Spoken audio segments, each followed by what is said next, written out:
Molt bona tarda i benvinguts al Catalunya Opina i feliç 2013. És el nostre primer programa, és el seu primer programa de Catalunya Opina aquí a Canal Català. Quina fotografia hem trobat avui!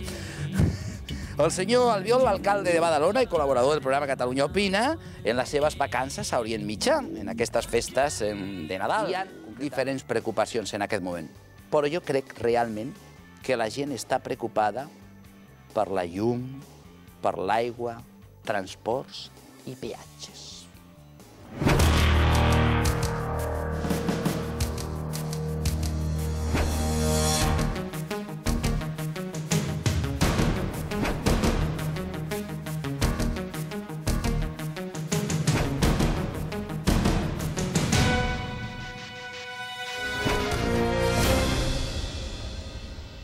En aquest cas, la senyora Sol Passarín, molt bona tarda i benvinguda. Hola, bona tarda i moltes gràcies per donar-nos l'oportunitat d'estar aquí amb vosaltres. Moltes gràcies, de veritat. Gràcies a vostè i a la cadena. Moltes gràcies.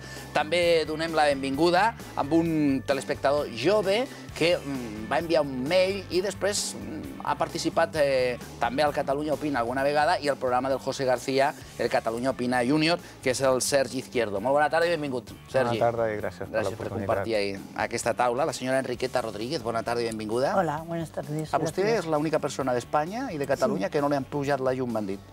¿Por qué? Ah, no ho sabia, això? A mí, claro, que no, me han pujat. Sí? Bueno, yo tengo un secreto, no pago luz. ¿Vostè no paga la llum? No. ¿De veritat? Bueno, pago luz, pero como mi marido es de la compañía, pues entonces no... Mira, algú s'atreviria. Ho he dit en broma, això, però és veritat que no paga la llum, vostè? Sí que la pago. Ah, pero no, tenemos, claro, es como el que... Ustedes tienen un privilegi perquè són de la companyia, ¿no? Hombre, claro, pero eso es como el que trabaja en la SEAT y compra un coche y tiene un 10% o un 15% de descuento. Pues bueno, pues es igual. Està bé, això? No, està bé, no, es que funciona así. O sigui, a vostè li dona igual que pugin la llum? No, yo no me dona igual, porque repercute en todo lo que yo después voy a comprar. O sea, el que yo no la pague algo más barata no tiene nada que ver con que yo después compre unos productos que le afecta la subida de la luz y automáticamente a mí eso no me repercute en nada, me repercute en los tengo que pagar lo mismo que cualquier persona, como el transporte y como todo. Bueno, mientras que tengamos en país, señores, como este que ha salido vestido así, yo no lo había visto esta mañana, he leído el periódico y luego El Mundo. ¿La señora Albiol? Sí, no lo había visto. Yo me quedé alucinada. Després parlaré d'ell. ¿Por qué tiene que ir allí a vestirse así? Bueno, escolti, jo... No, cada uno es libre, pero bueno, es que yo pienso que estos políticos han perdido la chaveta ya. Bueno, en parlarem i donem també la benvinguda al senyor Francesc Esplugas. Què tal? Molt bona tarda i benvingut des d'Igualada. Des d'Igualada, bona tarda, senyor Fuentes, i bon any 2013 a tots els seus... Però jo crec que el principal problema de la gent és que realment es pregunten on som? I no hi ha resposta. La persona que està cobrant 420 euros, que cada vegada en queden menys, que té que pagar el llum, que li pugen el que li han pujat, que té que pagar l'aigua, que té que donar de pagar el lloguer i els fills, no té temps per fer aquesta reflexió. Només té temps per veure d'on pot treure els diners que necessita per tirar la seva família endavant. I això són prioritats reals de les persones del carrer. I, bueno, en tot cas, el que volia dir és que el problema el tinc jo, en tot cas, que porto 24 anys espanyolitzat, perquè espanyolitzar no només vol dir parlar castellà, vol dir formar part de l'estat espanyol, estar sota ordres, de l'ordeno i mando de l'estat espanyol, i sobretot vol dir empobriment, en el cas de Catalunya vol dir ser perifèrics, vol dir ser de règim comú, vol dir no tenir competències, i tota aquesta... Aquesta és l'opinió del més jove de la taula. Senyora Enriqueta, quins són els veritables problemas de la gent a Catalunya, per vostè? Yo no estoy de acuerdo con lo que ha dicho el chico joven. No creo que esos sean los problemas reales de Cataluña. Él ha dicho, tenemos que saber dónde estoy. Yo sé dónde estoy. Yo estoy en Cataluña, que es mi tierra. Sé dónde estoy y ahora mismo estoy sentada aquí, ¿eh? Ella, estoy de acuerdo con mucho de lo que ha dicho ella, porque yo eso es una de las cosas que defiendo. Los políticos hoy en día en España en general, los de Cataluña y los otros, no viven a pie de calle, no se patean las calles, que tendrían que hacerlo, y ver los barrios, sobre todo los barrios más marginales, cómo vive la gente, qué necesidades tiene. Eso no lo hacen. Sí, lo hacen cuando van a pedir el voto, pero después ya se ha acabado. Entonces, para mí hay muchos problemas. Uno de los básicos problemas que hay, si queremos remontar, que para mí eso es básico. Yo lo de la independencia, el nacionalismo y todo eso lo dejo arrinconado, porque ahora mismo hemos de hablar de las cosas de comer. Y las cosas de comer es que la gente tenga trabajo. Y de la única manera que en Cataluña y en el resto de España se puede hacer es remontar, que las empresas puedan hacer inversiones, que las empresas puedan crear, porque no crean los puestos de trabajo los políticos no crean, porque el puesto de trabajo que crean los políticos son puestos de trabajo que pagamos los demás. Eso no nos interesan los puestos de trabajo que crean las grandes empresas, no las grandes, las pequeñas y las medianas empresas, los autónomos en Cataluña, como en el resto de España. Y eso, si no hay dinero circulante, no sirve para nada. O sea, ahora vamos a pagar de nuestros impuestos, porque claro, nos han comido el coco, de que los 40.000 millones que le vamos a dar a la banca, pues es para proteger nuestros intereses, mis ahorros, los de los señores que tenemos, porque si no le daban ese dinero, nosotros perderíamos los ahorros. Eso es lo que le han vendido a la gente. Y yo continúo pensando, ¿y dónde está el dinero que había? Porque ¿usted lo tiene? No. Aquel señor tampoco. Yo continúo diciendo, el dinero no se destruye, pasa como la energía, no se destruye, pasa de mano en mano. Y si no lo tenemos los pobres o la clase media, ¿quién los tiene? Hay algunos ricos que se han llevado el dinero bien llevado. Y eso actualmente en España, no, ni en Cataluña, está penalizado. Però llavors, Enriqueta, per què aquí l'aigua puja més que la resta d'Espanya? A veure... Que se lo pregunten estos señores que se han vendido el agua por 1.000 millones y resulta que de momento han cobrado 300 millones, me parece, pero que dicen que en las cuentas de este año van a meter los 1.000 millones, cuando esos son futuros, porque tú tienes en cartera lo que tienes, los 300 millones, pero lo otro lo cobrarás, pero cualquiera sabe si lo cobrará o no lo cobrará. Se han vendido el agua y ahora resulta que lo primero que hacen es subir el agua en 18%. Y según dicen, no lo han subido más porque está prohibido por ley. No, per això el lloc on més puja l'aigua. Claro. Aviam, puja l'aigua. El dia 31 semblava un any més. Tothom content, tothom feliç, tothom celebrant. Celebrant què? La subida de impuestos. Celebrant què? La subida de impuestos. Què estàvem celebrant? Els forrats d'aquest any. Sí. Anem al telèfon, que tinc amb una persona. Montse, què tal? Bona tarda. Hola, bona tarda. De Barcelona, té la paraula. Sí.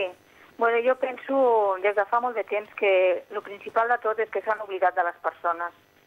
O sigui, jo, per exemple, els meus pares eren immigrants, van vindre als anys 50, el meu pare sempre deia que allà on trobava feina era el país on tenia que viure i s'estimava molt Catalunya, igual que s'estima la meva mare. Jo porto des dels 14 anys treballant, ja farà 40 anys que treballo l'any que ve, i sóc autònom, depenc de les meves idees, però les idees ja s'acaben i la meva producció ha baixat des del 2007 un 60%. És una vergonya el que ens estan fent actualment des del govern central de Madrid. Ja és hora de que diguem els catalans, tots plegats, prou. No era independent, però a partir d'ara defenso en sang, suor i llàgrimes la independència. Gràcies per la seva trucada. Continuem aquí també a la taula. El Francesc m'havia demanat la paraula. Una cosa, este señor, es que claro, yo tengo que saltar porque dice lo que nos ha dicho el gobierno de Madrid, pero ¿y los gobiernos de aquí? Es que la gente se olvida de que hace 8 años entró un tripartito, un gobierno de izquierdas. Por cierto, que digo, Esquerra Republicana tiene mucha suerte, porque al PSC le han pasado la factura, pero Esquerra Republicana continúa inerte. Y Esquerra Republicana estuvo 7 años gobernando con el PSC, que nos llevaron a una deuda que Cataluña había dejado Jordi Pujol con 10.000 y pico de millones de euros, la llevaron a 33.000 millones. Señores, eso es culpa de alguien. Eso no es culpa del gobierno ni de Madrid, ni de París, ni de la Ángela Merkel. Eso es una media verdad. Es una media verdad. Media verdad. No, no es media verdad, eso es una verdad. Porque si la Generalitat se tiene que endeudar justamente... Parla català, si saps català. Bueno, ni puc parlar en català. Es igual. Si la Generalitat se tiene que endeudar, es justamente... Porque le quitan el dinero. No, por favor, no, si tocamos ese tema, es porque ya parte estamos... No, però mira el que està dient, Sergi. Està dient una qüestió que es va castigar el tripartit i es va castigar el PSC. I Esquerra també. Però ella diu que ara li han premiat Esquerra. El que passa és que Esquerra ha baixat i ha tornat a pujar. Pero que ha castigado Esquerra, Esquerra está pasando sobre esos 7 años. Perdó, senyora, de mala gestió. les darreres eleccions, Esquerra va passar de 20 y pico a 10. No, de 25 y pico. Cuando estaban en el último tripartito... Es igual. Esquerra va como si, como cuando vas de puntitas aquello, como diciendo yo paso por aquí pero que nadie me vea. Oye, señores, han estado 7 años, gobernando. Si han fet coses malament, sí, evidentment. han hecho cosas buenas, no te digo que no. Hay algunas cosas, malament i coses malament... Bé, és un punt, senyor Francesc. Democràtic ens permet cada 4 anys anar a dipositar un vot o no. No és obligatori anar a votar, Ja ho sé. No és obligatori anar a votar, Sí, pero no tenemos una persona un voto, Eso no lo tenemos. Com diu? No tenemos una persona un voto, Porque no es lo mismo conseguir un concejal, por ejemplo, en Barcelona ciudad, que conseguir un concejal en Vic. Miri, escolti'm... O sea, la ley, yo, por la ley de que cada diputado... Sap què passa, senyora Enriqueta? Vaya, calla por... Senyora Enriqueta, sap què passa? Calle por calle, casa por casa... Jo, amb tots els meus respectes, mentre seguim donant-li la culpa de tot als demés i no fem autocrítica, i no fem autocrítica de nosaltres mateixos, no en sortirem mai. Perquè la culpa sempre serà dels demés, mai serà nostra. Sap per què? Perquè la culpa no la vol ningú. Ja, claro. La culpa no la vol ningú. Miri, és com aquell veí que veu que el pis de davant de casa seva s'està cremant i no avisa els bombers. Sap per què? No fos cas que em preguntessin què ha passat. I aquest és el greu problema.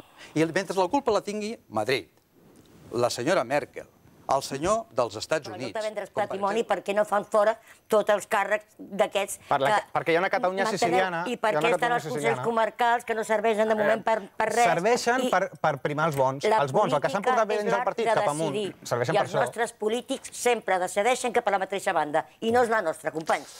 Bé, moltíssimas gracias. Bueno, va, tanqui. No votamos a los políticos. Votamos una lista. Y de la lista, tú te conoces al primero, al segundo y al tercero. Pero el resto que hay debajo, no los conoces. El primero. Bé, Enriqueta, moltes gràcies. Enriqueta, Sol, moltes gràcies. Telespectadores d'aquest programa. Senyor Francesc, moltes gràcies també. Sergi, t'esperem per aquí un altre dia. M'ha agradat aquesta fórmula. Jo crec que una vegada a la setmana... No iria malament. Sí, perquè aquí, clar, vostès tenen l'oportunitat de dir moltes coses. Nosotros decimos muchas cosas, aparte mucho más. Que costa molt de contactar amb vosaltres per telèfon. Ho sé. Amb les dues coses. Amb temps i amb diners. Aquesta és veritat.